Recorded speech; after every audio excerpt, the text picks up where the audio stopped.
Alright everyone, today I am bringing you along with me to an estate sale. But this one's a little different. You see, this estate sale is actually an afternoon one. It doesn't start until 4 o'clock, which is weird because most of the sales, if not all the sales I've ever been to here, have started at like 9 or 10 in the morning. In fact, I've already been to one earlier today.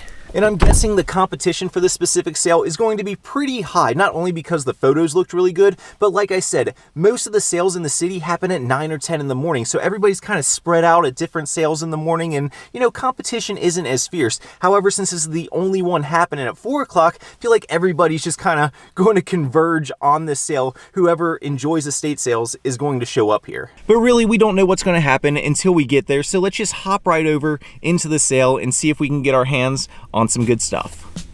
Come on in. Paul, out. And Michelle. So here we are at the sale, and like I thought, a lot of people decided to show up at this one. I think by the time the doors opened, there was actually like 75 people on the list to get inside the house, and they were only letting 15 people inside at a time. Luckily, like I said in the intro to this video, I was number 7 on the list, so I did get in with the first group to try and get my hands on some of the good stuff that was pictured, which was primarily all of these toys in the living room right here.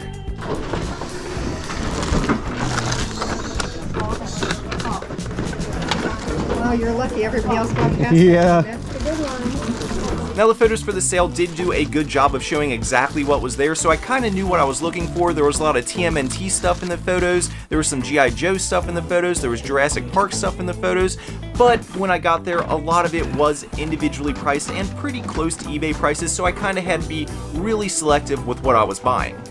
The first thing that I ended up grabbing for $3 was this guy right here. Focus. There we go. This guy right here. This is a battle damaged T-Rex from the original Jurassic Park line. There you go. You can see the JP right there for Jurassic Park. Unfortunately though, as you can see right here, mine is missing the little rubber piece that would normally cover up the battle damage. If it had that, it would be worth around 50 to 60 bucks. If it doesn't have that, like this one, it's probably worth more around 35 to 40. And then actually at that same table, but a little bit later in the sale, I actually saw this guy that I missed on my first pass, but he was sitting right next to the dinosaurs, and he's going to surprise some of you guys. This is a Furby, but not just any Furby. This is the passion fruit Furby, and you can see he does look a little different than the traditional ones that you see. He's actually from 2005, and these guys are more of a rare line. He is actually worth around $100 if he works. And then surprisingly, I only ended up grabbing 3 other toys at this entire sale. And those were this Masters of the Universe Battle Cat, an early 90s TMNT Shredder, and the final one here, Krang.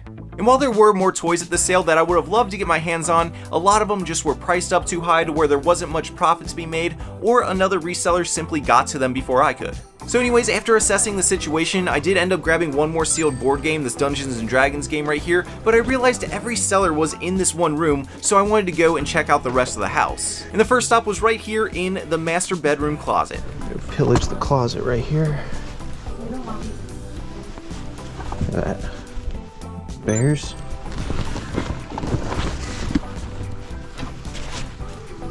More bears.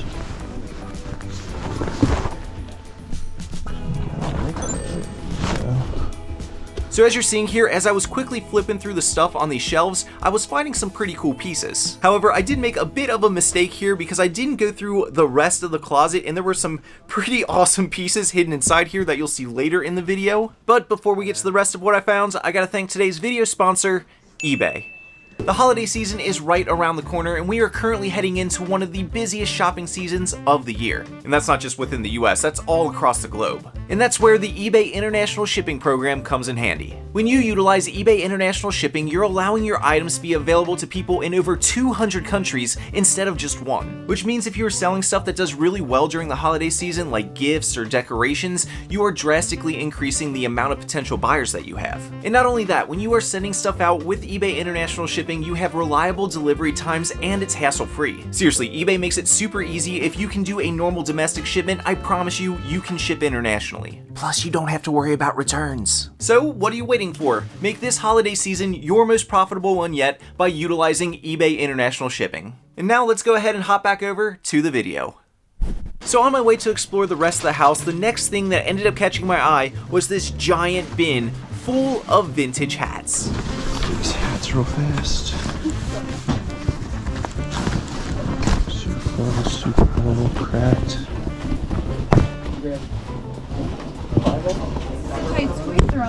Chicago.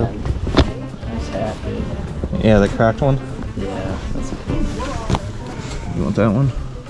That one? Tommy, that's a good one. Split. Nautica. Super Bowl one. You want that one? Yeah, I'll run it. Oh, look at that one. Bear script. Got a bunch of hats here. A bunch of hats is right. I think I ended up grabbing a total of like 17 different hats here. And actually, let's just go ahead and start with the best one here. The Chicago Bears collision hat right here. If you ever see this graphic on one, it's called a collision hat. And depending on the team, it can go for some crazy money. This one's worth around 90 bucks. Some are worth less, some are worth more. But the Bears one seems to go for right around that $90 mark. And you guys might have noticed when I found this hat, there was a guy digging in the hat bin with me. He's another reseller here from Chicago who is a Bears fan, and he has already claimed this guy. I'm going to give him a good deal on it. Anyways, the next best hat was also a Bears hat, the Chicago Bears Sports Specialties script hat. And I'm just going to run through the rest of these. We got an Illinois snapback, a Disney hat, a nice little corduroy deer piece, Tampa Bay, Mickey Mouse, Super Bowl, Super Bowl, Super Bowl, Super Bowl, a new with tags Duke hat, a couple of basic Chicago pieces, and finally a brand new with tags California Adventures dad hat. Obviously a bunch of those are just store filler bread and butter pieces, but I'll take a stack like that any day. And after grabbing all those hats, my bag was getting pretty full, so I needed to make a pit stop at the front to drop it off before exploring the rest of the house. I'm going to utilize one of your bins up here with my bag. do. So right here. Got the quiet part of the house over here. Some cameras. There's that. 40 bucks on that one. No, thank you. Ooh, look at you. 12 bucks on him.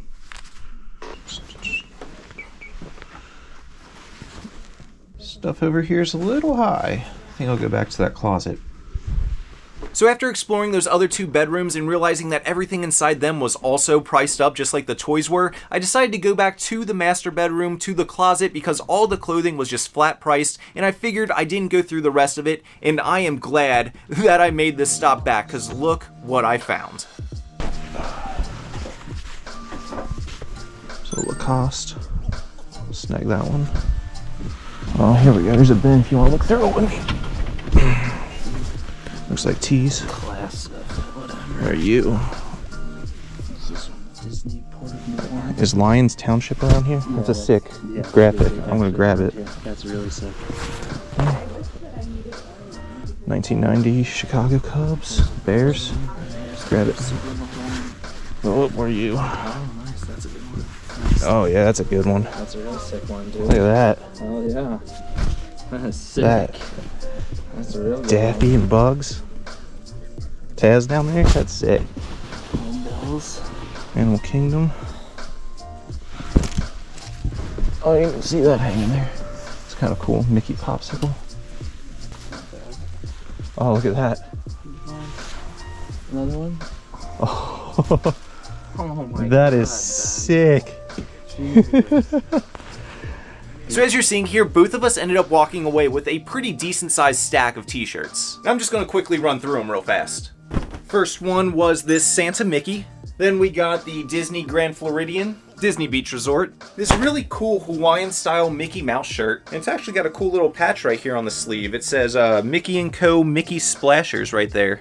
Then we got the Logo 7 1990 Chicago Cubs All-Star Game. I'd never heard of this one before. It's called Varnet France. I just really liked the tie-dye on it, so I grabbed it. There's the tag right there.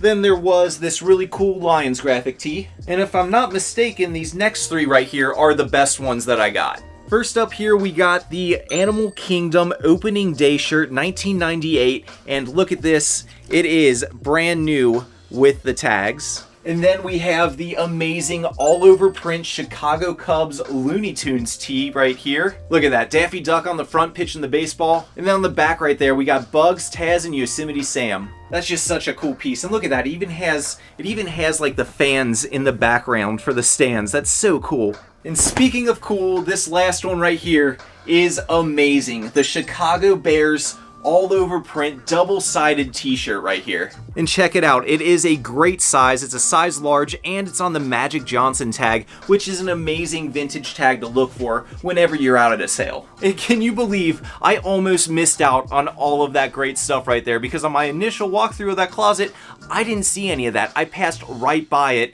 and somebody else could have easily snagged that stuff. Definitely got lucky on that one. Anyways, after finishing up in the closet, I made my way back to the front of the sale, dropped off the clothing in my little bin, and then I noticed this jewelry table that was up next to the checkout. Now, jewelry is not something that I'm super into. I know a little bit about it, I've dabbled, but it's not something that I am very proficient in. However, jewelry was not the only things that were on this table. I actually ended up finding a few little miscellaneous smalls. Waterman, 14 bucks. 14 bucks for a Waterman. Make sure it's an actual Waterman in there. So I did end up buying that Waterman pen that you guys just saw, but unfortunately the rest of the footage just looks like this. You can't really see what I'm picking up, but I did grab a few other little small things from here.